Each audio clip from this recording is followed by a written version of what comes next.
folks, it's your favorite procrastinator, Titus. I'm back. I'm here today to talk about my OC, Jax. I've probably talked about them a lot on the channel already. They are technically my favorite OC. I don't mean to be biased, but they are my favorite. I think the reason why they're my favorite is because they technically used to be designed for a persona. I gave up on the idea of using him as a persona when I got attached to the idea of him as a character on his own, so that's what I did. No longer persona, now you're a character. How does it feel? Now, I don't want to share too much information about him since his introductory post that I talked about, I believe in my channel introductory, hasn't been made yet. The only thing I've finished so far is his reference sheet. Done it in preparation of Art Fight this upcoming July, be prepared. But anywho, since that piece isn't even done or even a whip at that, I'm just going to talk about the bare basics that I added onto his toy house. His full legal name is Jax Victor Abernathy. I thought that was a nice little touch to Arcane. I kind of got obsessed with the dude after me and my husband started watching the series. He does use he, they pronouns, but he does identify as a male. But for the sake of storyline, he is 23 and stays forever 23, though I will make a birthday post when his birthday is around the corner. It's April 20th. It's upcoming soon for me, maybe past for y'all. We'll find out. He identifies as pansexual, but he does have a preference for males, though it doesn't really matter to him. It is just something that his exes have in common. Jax is a freelance artist or influencer online. They're often found streaming or working on their upcoming deadlines. Being on the same scale as ABD Illustrates, Ninja Ninja Actually Ray, or even Lavender Town. I wanted my character to exude a similar vibe as some of these creators online because they're some of my biggest inspirations when it comes to the online YouTube art community. So I wanted to project that into Jax. But if they're not found streaming, they're probably asleep on their bedroom floor. I did mention this in the 50 subscriber special, but yes, their mattress is on the floor. They gave up their bedroom or their bed frame as well to Theodore when he moved in with them. So yeah, very canon. Or they're found visiting their friends at their prospective job. He likes to go bother Nicholas when he's working at the gas station near their apartment, but he does enjoy goofing off with Nicholas or Lauren at the gas station on occasion from time to time. And the way he met Theodore was by going to the movies alone. I know it sounds sad, but Nicholas has a bad habit of not showing up on time for movies or even canceling things at the last second because he's such a workaholic. He focuses more on his work than his personal life, causing him to cancel on Jax on occasions. So Jax likes to go to the movies alone. He's not really comfortable with it, but Nicholas bailing on him from time to time, he's grown more comfortable going to the movies alone, and that is how he met Theodore. They just struck up a conversation together at the end of the evening, and that's how they formed a small bond. So he likes to go visit Theodore while he's working, chatting him up. And on some occasion, Theodore will sneak Jax and Nick into the movie theaters after hours, and they'll just goof off for the rest of the evening. In reality, there's usually more than one security guard, so this tactically couldn't work. But this is fiction, and I am the creator, so what I say goes. Some more things about him is that he's very oblivious to subtle hints. If you ask for something for free, he'll actually assume that you're asking him questions about the product and then tell you, yeah, you can totally have it. Here's your price. Or he'll also be the type that if you ask him what kind of coffee he likes, oh, I like this one brand from HEB, instead of, oh, I would like this drink from said place, please, if you're going. It's that kind of oblivious that I'm thinking about here. Missing social cues. He does like to dress flamboyantly when he's going out, but he does hate the negative attention it brings him. As a male wearing skirts and cute things, he does tend to get a lot of stares. Most of the time, he doesn't care because most of the time his outfits, while flamboyant, are still a little low-key. It doesn't draw too much attention to himself, but there are times where he sees beautiful outfits that scream, look at me, I'm gorgeous, that he just wants to wear, but he is just too scared, too afraid, a little too insecure to actually wear it and go out. And this is not much of a plot twist, but him and Nicholas are together. In the actual storyline, they're not together. It's just them pining for each other. They're losers like that. But Jax has had a crush on him since they were college roommates and became close friends. And he's not technically out of the closet with his sexuality as well, although you can tell he is a queer, I guess, from vibes in his online community. He hasn't been very open in public about his actual identity. So much so that Nick doesn't actually know he's interested in males as well, so he kind of backs off. It's kind of why it takes forever for them to realize they both like each other mutually, is because Jax is too afraid to come out again and be rejected, and Nicholas is just also too oblivious to see, damn, he likes you too, bro.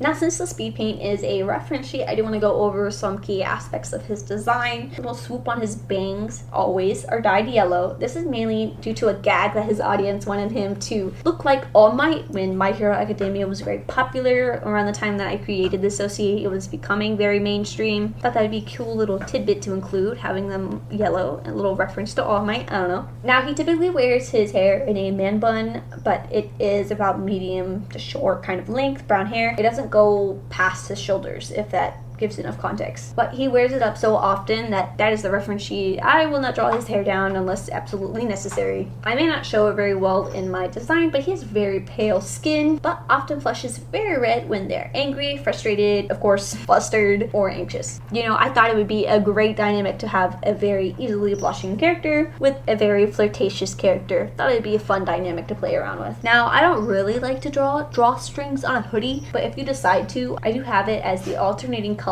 of his sleeves. Now, just to list off some of his likes and dislikes, his favorite color is lime green. He loves it so much, it's in all of his merch. I'm just exaggerating here. There's some without that color, but 90% of his page slaps you in the face with lime green. It is even the hoodie I showcase on Nicholas's reference sheet whenever I get done to making it, but here is an old version. It is actually merch from Jax's shop that I have him wearing because he likes to support Jax, because again, the two are interested in each other and they just can't see it yet. My dumb boys. He also enjoys a comfortable silence. He is the type of person to body double or just exist in the same space. He's very quality time oriented. Snails also happen to be a favorite of his. He just thinks they're really cute animals. It's just a random tidbit fun fact about him. He'll get really sad if you squish on a snail. And then of course the movie Turbo brought him a bit of joy when it came out. And of course he enjoys strategy games, though I don't know what you would consider a strategy game or even what it is in my terms. I think of things like Sudoku, Clue, the board game to be specific, or even chess and checkers. What he dislikes is having to explain his job as an influencer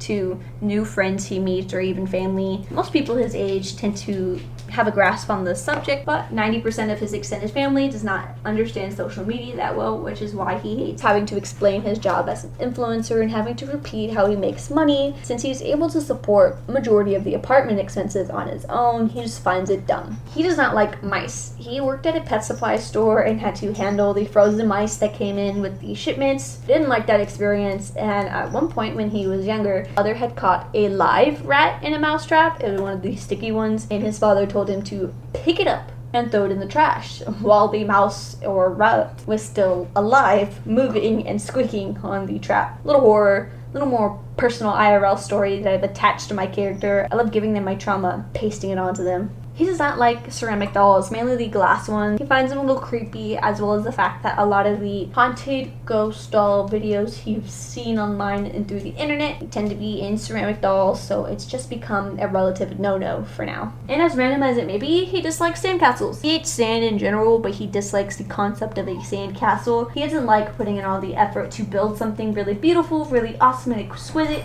and then to either A, have his siblings, friends, randos destroy his hard work made to sand, or if the wave, rain, or creatures were to attack that sandcastle. He just dislikes the concept of them. He finds them a little bit of a waste of time, but that's more of him being bitter and salty about his past. And then before the video fully comes to an end, I did want to read off some fun trivia about him. He does tend to get extremely upset if you cancel or change plans at the last second. I did include that on the reference sheet. It's like a big thing to him. It's also the biggest pet peeve he has about his or Nicholas's relationship as well. He's an overthinker. Plus, he has a horrible time expressing his thoughts and emotions, leading him to bottle everything up. Like I mentioned earlier, he is a pining loser. Instead of just confessing his affections and inclination towards Nicholas, he has kept it bottled up and thought it would be easier to be best friends for the rest of his life. Little did he know being best friends for life would put him in awkward positions he did not want to be a part of. Now, it may not be reflected well in my style, but he does give off the impression that they're older than than they actually are. They tend to look more 25, 27 rather than 23, but for his personality type in specific, I did give him a resting bitch face, but it's like a face I give to all my characters. They just look tired and sarcastic 90% of the time. And not to segue too quickly to the end of the video, I did want to share some old art pieces that I have of Jax. I don't have many, but here is just a few. This piece in particular is from 2022. It is an old Wattpad cover I made when I wanted to start using Wattpad as a way to write their story. This is one of the first social media posts I ever made on my Mindless Tomfoolery account, and one of the first digital art pieces that I made of Jax. I just took his original color palette and got inspired by this reference picture in the corner. Very cute. I just wanted to add his colors to it. I think it's a nice doodle. This Dix piece was the first one I made of them as a couple. I haven't really made a lot of couple art for them in general, but I do enjoy this piece. It's very cute. The gigantic forehead was my own fault. I was being bad at proportions at the time. I was going through an art block. I just wanted to get something posted and out. I'm really proud of this piece, even though it is old and even though I'm going to redo it. This is his introductory post. I never posted it online or anywhere for that matter. I wanted to wait until all three of their introductory posts were done so I could do a here's my trio, here are my three roomies, these are my characters. But I do love this piece a lot. There's a little photo frame showing him and his siblings. There's a lot. It shows when him and Nicholas graduated, becoming roommates. It shows the showcase into his influencer, streaming, kind of small business lifestyle, and of course a drawing tablet. It is just a reference of how my own setup looks like with the same red pen and fire alpaca pulled up on the tablet. But that is it, folks. I hope you enjoyed the video. Now, I did mention I want you guys to be more interactive in the comments, so here is your comment teaser. Feel free to talk about the time you were designing a persona for yourself, but then it became a character on its own. And if you don't have any characters of your own, feel free to tell me which of my drawings of Jax you like the best. You let me know. And with that, I wish you all a good evening, afternoon, or morning. Bye-bye.